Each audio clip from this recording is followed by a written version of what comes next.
آقا بہجت فرماتے تھے کہ جب میرے پاس آؤ استغفار کر کے آیا کرو. کیوں؟ کیونکہ آقا بہجت کو اصلی شکلیں نظر آتی تھی. اصلی شکل کیا ہے؟ یہ میری اصلی شکل نہیں ہے، یہ میری ظاہری شکل ہے.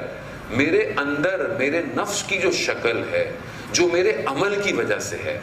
اگر میرا عمل اچھا ہے تو اچھی شکل ہے، اور اگر میرا عمل برا ہے تو میری شکل مختلف جانوروں کی شکلوں میں ہے.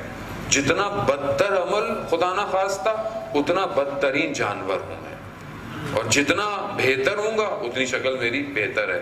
تو اس لیے فرماتے تھے کہ جب میرے پاس آؤ تو استغفار کر کر آیا کرو. کیوں؟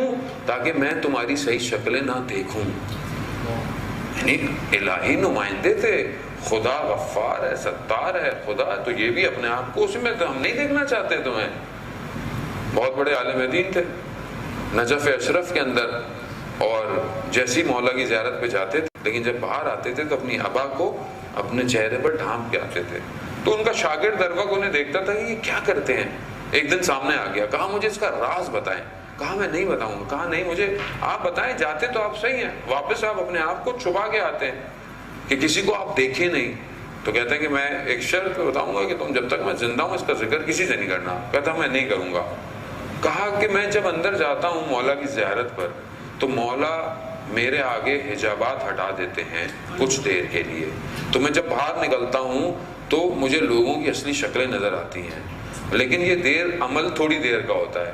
تو میں نہیں چاہتا کہ جب یہ کم ہو جائے تو میں دوسرے لوگوں کو ویسے ہی دیکھوں جیسے وہ اصلی ہیں.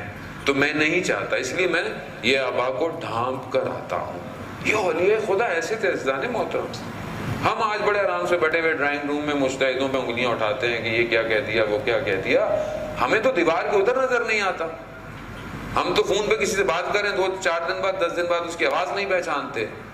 یہ دیوار کے ادھر نہیں، یہ تو ہمارے آخرت تک کے معاملات کو دیکھ لیتے تھے. کیوں؟ کیونکہ یہ اس گھرانے کے نوکر ہیں. انہوں نے جو پایا ہے انہی ذریعوں، انہی حرموں کے سجدے شذوذوں سے پایا ہے.